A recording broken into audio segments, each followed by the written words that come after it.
Hi guys, I'm Hemant Jain and welcome back to your favorite show HJ Presents Fun with Stocks. So guys आज की video में हम झील के बारे में डिस्कस करना चाहेंगे.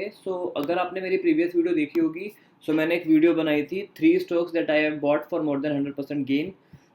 इस वीडियो में मैंने 3 स्टॉक्स के बारे में मेंशन किया था, जिनमें से एक स्टॉक था सन टीवी. सन टीवी में ऑलरेडी डिटेल वीडियो मैंने बना रखी है, उसका लिंक ऊपर आ रहा है, आप जाके उसको चेकआउट कर सकते हैं. सेकंड स्टॉक था अमारा राजा बैटरीज. उस पर भी मैंने पहले कई बार डिस्कस किया हुआ है कि क्यों ये बहुत अच्छी अपॉर्चुनिटी है, और उसकी भी मैंने वीडियो डिटेल में बना रखी है, वो भी ऊपर लिंक आ रहा है, आप जाके चेकआउट कर सकते हैं. तीसरा स्टॉक मैंने जो इसमें डिस्कस किया था वो है ZEEL, which is Zee entertainment limited. इस पर मैंने वीडियो अभी तक नहीं बनाई है, तो अब बना रहा हूँ. आइए अब जी के बारे में डिस्कस करते हैं कि क्यों वो इतनी अच्छी अपॉर्चुनिटी है that I have bought that stock. ठीक है. अगर मैं जी के आके देखूँ तो बेसिकली जो हमारी वीडियोस का पैटर्न होता है हम वही फॉलो करेंगे. सबसे पहले हम बिजनेस को एनालाइज करेंगे, देन फंडामेंटल्स को, और उसके बाद हम टेक्निकल चार्ट पैटर्न देखेंगे कि ऐसी क्या अच्छी अपॉर्चुनिटी है और कितने टाइम में हमें कितने परसेंट गेन मिल सकता है. ठीक है. Let's get started. अगर मैं बिजनेस में आके देखूँ तो जी बेसिकली हमें पता ही है कि एक एंटरटेनमेंट कंपनी है. इसके कई सारे टीवी चैनल्स हैं, मूवीज एंड स्पॉन्सर करती है कंपनी. तो यहाँ पे आके देखें तो कंपनी का ब्रॉडकास्टिंग बिजनेस है, इनका टेलीविजन कंटेंट 260 के प्लस आवर्स का है, इनके 150 प्लस एक्सक्लूसिव चैनल्स हैं, मूवी टाइटल्स इनके 4800 प्लस है, और इनके 1.3 बिलियन प्लस व्यूअर्स हैं. इनका काफ़ी अच्छा बिजनेस है, ओवर 190 कंट्रीज़ में है, और इंडिया में तो काफ़ी ज़्यादा है ही, और चैनल्स भी इनके अच्छे खासे हैं. 10 प्लस लैंग्वेजेस में है, सब कुछ ऑलरेडी आ रहा है यहाँ पे. या ये सब हम देख ही चुके हैं. इनकी गुडविल की भी काफ़ी ज़्यादा वैल्यू. तो गुडविल क्या होता है बेसिकली, या एक इंटरेस्टिंग पॉइंट मिला यहाँ पे. गुडविल के बारे में मैंने being a part of CFA level 1 का जब मैं स्टूडेंट था तब भी मैंने स्टडी किया था. तो गुडविल एक एसेट ही होता है कंपनी का, लेकिन वो एक फिजिकल एसेट नहीं होता है. एसेट ना हमारे पास दो तरीके के होते हैं. एक होते हैं टेंजिबल एसेट जिनको हम छू सकते हैं, जो है प्रॉपर्टी. कंपनी के पास जो भी सामान रखा हुआ होगा वो सारी चीज़ें कंपनी की एसेट्स होती है. जो भी कंपनी की जेब में पैसा डालते हैं, कंपनी ने अगर कोई और शेयर्स बाय कर रखे हैं, वो भी एसेट्स होते हैं. और एक होता है goodwill. Goodwill is something brand, कि मतलब इट्स लाइक मैं तुम्हें बोलूँ कि एक तरफ मैगी है, जो 100 ग्राम मैगी मिल रही है लेट से 15 रुपये की, और एक तरफ कोई और XYZ नूडल है जो जो 100 ग्राम तुम्हें 7 रुपये का मिल रहा है. तो तुम क्या खरीदोगे? तुम मैगी खरीदोगे या कोई भी XYZ noodle? Same value, similar दिखने में भी सिमिलर है, लेकिन मैगी महंगी है, डबल है प्राइस में as compare to that other noodles. We are always and obviously we are going to buy Maggi. क्यों? बिकॉज नेस्ले की मैगी जो है वो एक ब्रांड क्रिएट हो चुकी है अपने आप में.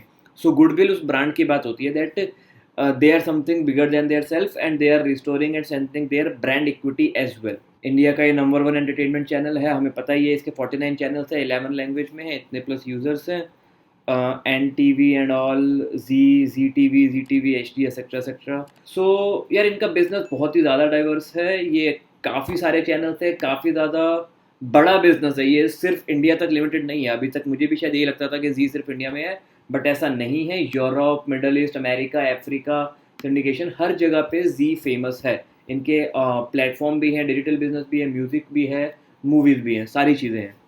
बिजनेस को लेके कोई भी दिक्कत नहीं है. इनका बिजनेस कहीं नहीं जाने वाला.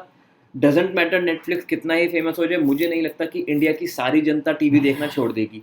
ऐसा नहीं होता है. या फॉर दैट रीज़न मैं जी में डेफिनेटली एक इन्वेस्टर हूँ कि इनके बिजनेस को लेके कोई भी प्रॉब्लम नहीं है. अब अगर मैं फंडामेंटल्स पे डिस्कस करना चाहूँ तो यार फंडामेंटल में सबसे पहली चीज़ मेरे को दिखती है कि मार्केट कैप इसका सिर्फ 16,000 करोड़ है.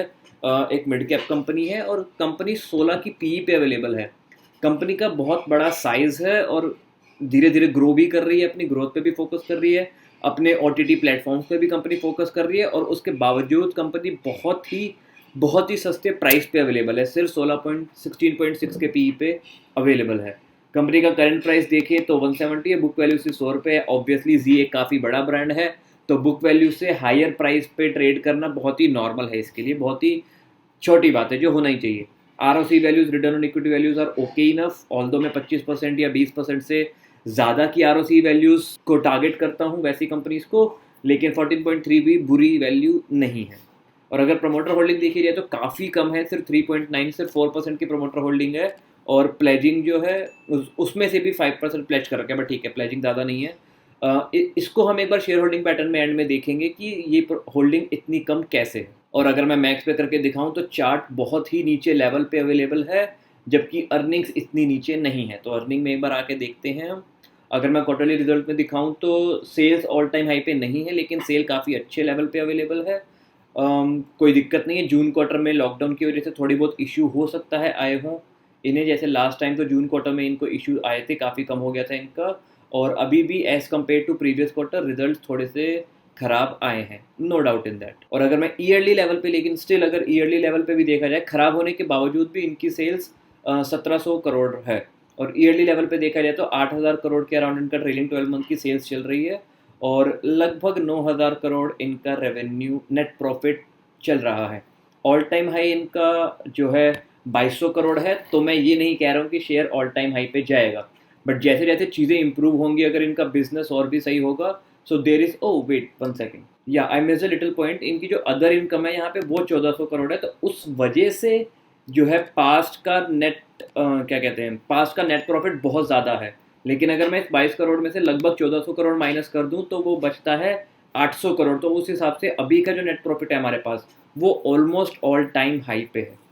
तो ये चीज़, या this is an undeniable fact कि हाँ, अदर इनकम थी, देखो इनकम इनकम होती है, वो किसी भी सोर्स से आ रही हो, बट द फैक्ट इज आगे इतनी अदर इनकम नहीं आ रही है।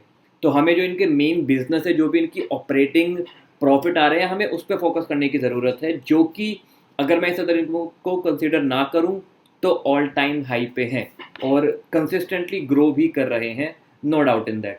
इन्होंने, अगर मैं सेल्स की बात करूं तो इन्होंने 2200 करोड़ से 4 गुना अपनी सेल्स कर लिया लगभग, और नेट प्रॉफिट 4 गुना नहीं किए, नेट प्रॉफिट सिर्फ 1.5 गुना किए हैं। बिकॉज हो सकता है इनके वेरिएबल एक्सपेंसेस काफ़ी ज़्यादा होंगे, जिसकी वजह से इनके एक्सपेंसेस भी काफ़ी अच्छे से ग्रो किए हैं, नो डाउट इन दैट। और अगर इनके बुक्स पे देखी जाए तो एक चीज़ मेरे को बहुत ही अच्छी लगी है कि मार्च 2017 में 2200 करोड़ का लोन था, जो कि अब सिर्फ 20 करोड़ रह गया है। मुझे हर कंपनी में ये चीज़ सबसे ज़्यादा अच्छी लगती है कि कंपनी अपना बस लोन उतार दे यार, बिकॉज किसी भी कंपनी के बैंकक्रप्ट होने का एकमात्र रीज़न, मेन रीज़न यूजुअली यही होता है कि उस पर हद से ज़्यादा लोन होता है। लोन ना हो तो कंपनी टफ टाइम्स को भी सर्वाइव कर जाएगी, लेकिन जो भी कंपनीज, आप इतिहास उठा के देख लो, जो भी कंपनीज सर्वाइव नहीं कर पाती हैं टफ टाइम्स को, वो लोन की वजह से ही नहीं कर पाती हैं। या तो पूरा ट्रेंड ही चेंज हो जाए, पूरा बिजनेस सेगमेंट ही बदल जाए, that's a different thing. Otherwise second main reason, first main reason को मैं लोन ही बोलूँगा कि लोन की वजह से ही कंपनीज बर्बाद होती हैं। तो इसका लोन ऑलमोस्ट ज़ीरो हो चुका है, तो लोन की तरफ से कोई भी दिक्कत नहीं है। कंपनी ने अपने पैसे को कितना डबल किया है, 3500 करोड़ था, जो कि बढ़ के लगभग 10,000 करोड़ कंपनी ने कर लिया है, बहुत बड़ी बात है। Cash flow from operations all time high पे है। कैश फ्लो फ्रॉम ऑपरेशंस होते हैं कि कोई भी पैसा, मतलब बैड डेट में नहीं हो रहा है पैसा, जितना भी कंपनी बिजनेस कर रही है वो सारा पैसा उनकी बुक्स में भी आ रहा है और उनके पास भी आ रहा है सारा पैसा। ROC values are decent enough, पहले काफ़ी अच्छी हुआ करती थी, अभी 14% है, दिस इज ओके, इतनी कोई प्रॉब्लम नहीं है। नाउ प्रमोटर होल्डिंग काफ़ी कम हुई है, पहले 40% थी, अभी सिर्फ 4% है। लेकिन अगर मैं देखूं कि प्रमोटर्स के जैसे ये साई क्वार्टर मीडिया से माल, इन्होंने माल बेचा है, SL मीडिया वेंचर्स ने अपना सारा जो है शेयर्स बेचे हैं, SL की जितनी भी होल्डिंग्स हैं इन सब ने बहुत ही कम कर ली है अपनी होल्डिंग। तो ये खरीदा किसने, क्या पब्लिक के पास गया है? नहीं, ये सारा माल जो है FIIs के पास गया है। इवेंचुअली किसी ना किसी बिग प्लेयर्स ने एंट्री करके ये सारा माल इनसे खरीदा है। सो द फैक्ट इज़ कि पैसा अभी भी स्ट्रॉन्ग हैंड्स में है। सो हमें ये सोच के घबराने की ज़रूरत नहीं होती हमेशा कि प्रमोटर्स माल बेच रहे हैं, प्रमोटर्स शेयर्स बेच रहे हैं तो कुछ ना कुछ प्रॉब्लम होगी। ऐसा नहीं होता है। मैं बहुत बार सुनता हूँ, मैं कई बार कमेंट भी रीड करता हूँ, इवन मैं बहुत सारे यूट्यूबर जिन्हें फॉलो करता हूँ मैं उनके भी कमेंट्स रीड करता हूँ। तो एक लोग हर कोई क्वेश्चन पूछ रहे हैं कि हर कोई इस चीज़ पे काफ़ी ज़्यादा फोकस करते हैं कि इनकी तो होल्डिंग कम है या प्रमोटर्स बेच रहे हैं। तो यार ये चीज़ ना आपको समझने की ज़रूरत है कि जस्ट बिकॉज प्रमोटर्स कोई शेयर बेच रहे हैं, इसका मतलब ये नहीं है कि वो शेयर खराब हो गया है। प्रमोटर्स की कई सारी अदर लायबिलिटीज भी हो सकती हैं। हो सकता है उन्होंने किसी से पैसा लिया हो, उन्हें वहां देना हो सकता है उन्हें एट दैट मोमेंट इस शेयर के अलावा कोई और बेटर अपॉर्चुनिटी मिल गई हो, जो अपॉर्चुनिटी आज तुम्हारे और हमारे पास अवेलेबल नहीं है। सो वो अपने पैसे को कैसे मैनेज कर रहे हैं वो उनका डिसीजन है। लेकिन ऐसा कभी भी नहीं होता है कि सिर्फ कोई एक दो बंदे या कोई भी बंदा क्या कहते हैं जी के शेयर या कोई भी कंपनी के शेयर बेच रहे हैं तो वो खराब हो गए हैं। आई रिमेंबर कुछ महीने पहले HDFC बैंक में ये न्यूज़ आई थी कि HDFC बैंक के किसी चेयरमैन ने या किसी MD ने शेयर्स बेचे थे, तो बहुत यूट्यूबर्स शुरू हो गए थे उस पर कि HDFC बैंक में अंदर ये प्रॉब्लम हो रहा है, वो प्रॉब्लम हो रहा है, इसके MD तक शेयर बेच के जा रहे हैं, इसको मत खरीदो, क्रैश हो जाएगा। तो यार चीज़ें इस तरीके से वर्क नहीं करती हैं। जस्ट बिकॉज प्रमोटर्स ने शेयर बेचे हैं, but share still strong hands में ही है। सेम कंडीशन हमारे अमारा राजा बैटरीज के साथ है। बेशक अमारा राजा बैटरीज के जो क्लेरियोस थे प्रमोटर्स, उन्होंने शेयर्स बेचे थे। I absolutely agree with your point कि वो काफ़ी बड़ा स्टेक बेच के गए हैं, लेकिन ये भी बात देखने वाली है कि वो stake Morgan Stanley, JP Morgan, I guess या इनमें से किसी इन्वेस्टमेंट बैंक्स ने खरीदा है। पैसा तब भी स्ट्रॉन्ग हैंड्स में था, पैसा अब भी स्ट्रॉन्ग हैंड्स में ही है। पैसा नहीं, आई मीन शेयर्स, शेयर्स अब भी स्ट्रॉन्ग हैंड्स में। सेम कंडीशन यहाँ पे है। पब्लिक की होल्डिंग थोड़ी बहुत बड़ी है, लेकिन बहुत ज़्यादा भी नहीं बड़ी है। 15-16% थी, उसके बाद 18 हुई, अभी 19 पॉइंट समथिंग है। वेट, या अगर मैं इसको भी एक्सपेंड करूँ तो पब्लिक के पास 19.93 नहीं बल्कि 9.8 के अराउंड इसकी होल्डिंग है। तो पब्लिक के पास सिर्फ 9.8% है, 10% मान लो अप्रॉक्स। बाकी सारा पैसा, बाकी सारे शेयर स्ट्रॉन्ग हैंड्स में है। और जब सारे शेयर स्ट्रॉन्ग हैंड्स में होते हैं तो यार ऑब्वियसली वो पैसा तभी कमाएंगे जब शेयर ऊपर जाएगा, और वो उस केस में शेयर को ऊपर लेके जाते हैं। सो इसकी बुक में मेरे को कहीं पे भी कोई भी दिक्कत नहीं लगी। लिटरली मुझे एक भी रेड फ्लैग नहीं मिला यहाँ पे। अब अगर मैं टेक्निकल्स पे बात कर लूँ तो ये मैंने इस वीडियो में भी मेंशन किया था अपनी ये वाली वीडियो में 3 स्टॉक दैट आई बॉट, उसमें भी मैंने स्क्रीनशॉट अटैच कर दिया था कि ये स्टॉक अगर मैं ध्यान से देखूँ तो बार बार लगभग ये 170 के लेवल पे आता है। इसको काफ़ी तगड़ा सपोर्ट लिया हुआ है इसने। इस पे आता है फिर ऊपर जाता है, फिर इस पे आता है फिर ऊपर जाता है, फिर इस पे आता है फिर ऊपर जाता है। तो हो सकता है कुछ दिन इसी रेंज में घूमते रहे ना। अब इसकी कई सारी पॉसिबिलिटियाँ हो सकती है, कुछ दिन इसी रेंज में घूमते रहे, थोड़ा सा और नीचे चले जाए फिर ऊपर आए। आई डोंट केयर कि वो क्या ट्रेजेक्ट्री फॉलो करेगा। ऑल आई नो इज कि 1 साल बाद शेयर इस प्राइस पे तो नहीं होगा। I am pretty confident on that. इससे बहुत ही अच्छे प्राइस पे ही ट्रेड कर रहा होगा शेयर। ओके, और अगर इसके, क्योंकि इसके net results almost all time high पे हैं एक्सक्लूडिंग अदर इनकम, क्योंकि अदर इनकम काफ़ी ज़्यादा थी उस समय। तो अगर चीज़ें नॉर्मल होती हैं, इसका बिजनेस जैसे चल रहा है वैसे ही चलता रहे, कोई प्रॉब्लम ना आए और धीरे धीरे ग्रो भी करता रहे, तो इसका ऑल टाइम हाई पे जाने का पोटेंशियल है। 3 साल भी लग सकते हैं, मे बी 4 साल भी लग सकते हैं, बट एक बार देखते हैं कि अभी से वो कितने % पे आएगा। तो it comes out to be 200 almost 266%, लगभग 270% मान लो। तो यार मतलब पैसा आपका 3.5 गुना हो रहा है यहाँ पे। इसका मतलब पैसा 2.5 गुना नहीं हो रहा है, पैसा 3.5 गुना हो रहा है। और I know for a fact कि इंडेक्स फंड में पैसा इतनी जल्दी 3.5 गुना नहीं होता, ना ही एफडी में होता है। तो इस रिटर्न को आने में अगर 3 साल भी लग जाते हैं ना, तो भी वो बहुत छोटा टाइम है। I can happily wait for that period. For me, मैंने इसमें क्या कर रखा है, मैंने इसमें इसकी पुट बाय कर रखी है, जो मैं कभी किसी और वीडियो में शेयर करूंगा। सो इसकी पुट मैंने पुट मैंने सेल कर रखी है इसकी। सो मैंने 170 स्ट्राइक प्राइस की पुट सेल की थी, और अगर वो इन द मनी हो गया, आई गेस इसी मंथ की सेल की है, नेक्स्ट मंथ की सेल की है, तो अगर वो इन द मनी हो गया तो देखते हैं किस तरीके से मैनेज करेंगे। I will happily buy its future and start selling call. So that will going to be my strategy for its FNO trades. Again बहुत अच्छा स्टॉक है। और अगर मैं एक इधर मल्टी ईयर लेवल पे भी देखूं तो इस लेवल पे काफ़ी पहले काफ़ी तगड़ा रेजिस्टेंस था यहाँ पे, लगभग या रेजिस्टेंस था यहाँ पे पहले, बहुत मुश्किल से इसको क्रॉस किया था। उसके बाद ये के जाने से पहले नीचे आ गया था, फिर ऊपर गया था, फिर इस लेवल पे इन दिनों तो काफ़ी बार आ ही रहा है। ये मंथ कैंडल पे सही से नहीं दिख रहा है, लेकिन अगर मैं डेली कैंडल पे आपको दिखाऊं